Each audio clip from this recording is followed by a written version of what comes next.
Buenas tardes, buenos días, buenas noches. Qué interesante es hablar acerca de Futurama. Vamos a utilizar una figura. Este capítulo se llama El ataque de la app asesina. Fue como tal publicado en el año 2010 y es muy interesante lo que ocurre alrededor de la sociedad que nos expresa Futurama. Creo que Groening tiene una agudeza especial para tocar estos temas. Podemos hablar que en este capítulo hay un nuevo lanzamiento de la gran industria de Mama. Y es muy interesante porque así se maneja el modelo económico. Tenemos el iPhone, literalmente, y al salir un nuevo modelo al mercado, todo el mundo se enloquece, sale a hacer filas y todo lo demás es obsoleto. Es bien interesante la manera de adentrarnos con esta metáfora dentro de la comunicación, ¿no? Una comunicación que el individuo tiene que ser permeado por dentro. Entonces vamos a utilizar esto ubicándola en el contexto de nuestros trabajos, en la metáfora del computador. Bienvenidos. Bien, vamos a hablar de los procesos de mediación y cómo estos se masifican. De acuerdo al texto que estudiamos, se dice que hay cinco grandes tecnologías de la información. La primera fue la escritura, la segunda la imprenta, la tercera el telégrafo, la cuarta los medios masivos y por último el computador. Es muy interesante cuando Marshall McLuhan propone que el medio es el mensaje, porque en esa medida el medio es empoderado. Tenemos que entender que a pesar de que siempre hay resistencias al cambio, en este momento es lo audiovisual lo que reemplaza el poder de la escritura. Son aquellos genios que manejan lo simbólico del audiovisual, lo que ha pasado a reemplazar el libro, aquel elemento que también merecía una capacidad para codificar y decodificar. En este sentido, podemos ver que la comunicación, las TIC, han hecho que se convierta también en un proceso excluyente. Es necesario aclarar que Jean Cloutier en el 75 hablaba de los emirics, emisores, receptores. Sin embargo, podemos ver que los medios masivos y utilizando el capítulo de la app asesina son mucho más poderosos que la percepción de aquellos que podemos hablar receptores. No existe una jerarquización o una comunicación homogénea entre quienes producen el mensaje, específicamente porque todo se ve permeado por el modelo económico. En este sentido, podemos hablar que la comunicación como red es hipermedial. Hay muchas maneras y muchos modos de simbolizar y de significar. Continuamos. Wow, entramos con un tema muy candente cuando hablamos de una app asesina.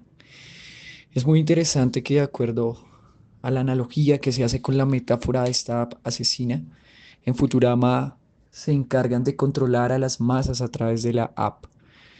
Entre más control, entre más followers, entre más mediación haya, así no sea una respuesta efectiva, se está logrando una comunicación y un sistema comunicativo.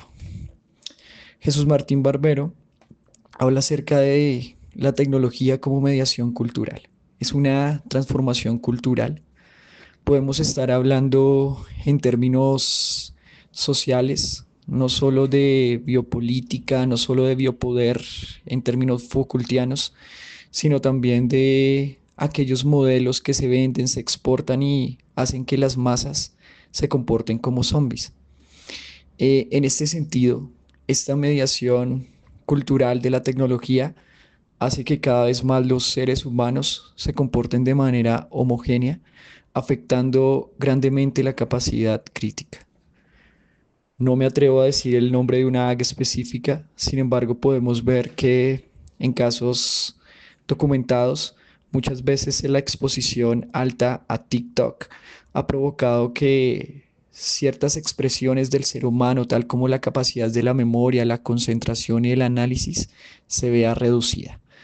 En ese momento, cualquier app que arranque las capacidades principales de nuestro cerebro, que trate de modificarlas y no permita que el ser humano piense críticamente, de respuestas y soluciones aparte de las mismas tecnologías, se encarga de ser una app asesina.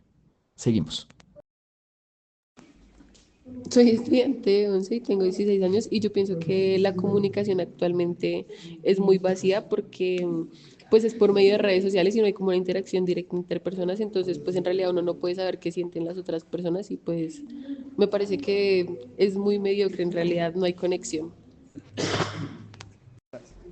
Pues en lo personal, yo creo que, por ejemplo, desde mi punto de vista, a mí se me facilita más hablar por medio del texto, pues porque yo sé cómo, yo sé, se me hace más fácil redactar texto que hablar, porque pues yo soy una persona que es muy callada a veces y que pues a veces siente que como una presión de que si, por ejemplo, uno habla, pues los demás lo van a juzgar. Entonces, pues, si yo escribo, pues escribo desde mi punto de vista y desde mi pensamiento y pues lo va a leer esa persona. Y si, por ejemplo, si cuando hablo lo escuchan varias personas y siento que me van a criticar o me van a juzgar. Ok, después de escuchar de la perspectiva de algunos jóvenes en educación, es tiempo de hablar de un tema un poco álgido, porque vamos a hablar de esa relación entre educación, entre medios, qué está pasando. Si se dan cuenta, en esta presentación podemos encontrar a los Skills de Futurama en un juego muy popular que se llama Fortnite. En este momento muchos jóvenes pues lo utilizan bastante.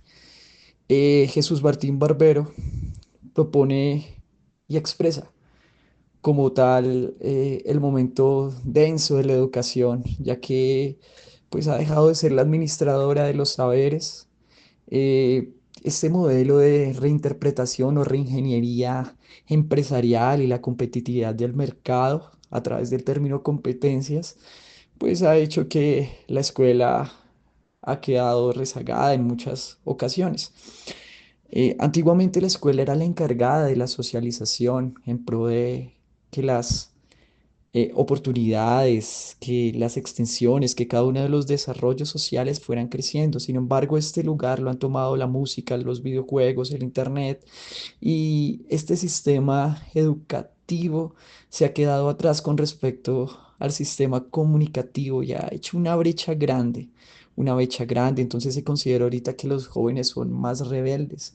Sin embargo, lo que podemos ver es la resistencia que hay a modelos y a diseños que han quedado atrás, que no causan esa misma experiencia y esa capacidad de socializar en los jóvenes. Exactamente, no podemos hablar de que los medios corrompen desde la perspectiva de el contenido de este video que comparto, sino más bien cuál es el papel de estos medios, de qué manera estos medios trascienden. Podríamos llegar a la perspectiva crítica de la mente lúcida de Rousseau cuando habla de que el hombre en general nace bueno y la sociedad lo corrompe. Sin embargo, es una relación dialéctica particular. Si hablamos de violencias, etcétera, podemos ver que cada generación ha tenido esos saltos, esas expresiones de violencia, esas maneras y formas de vivir en sociedad. Sin embargo, culturalmente, pues ahorita las identidades han entrado en conflicto y la escuela como tal se ve desafiada por la propia sociedad. Entonces, no tenemos que ser pesimistas acerca de la tecnología, pero también hay que ser claros de que no es algo inevitable. Tenemos que saber cómo enfrentarnos a las nuevas tecnologías. Bien, muchas gracias por este proceso, por este corto viaje que hemos compartido. Y recordemos siempre que no es inevitable adaptarnos a las tecnologías, cada uno debe aprender a vivir en ese ecosistema comunicativo con los nuevos y viejos modos de habitar la comunicación y la educación. Gracias.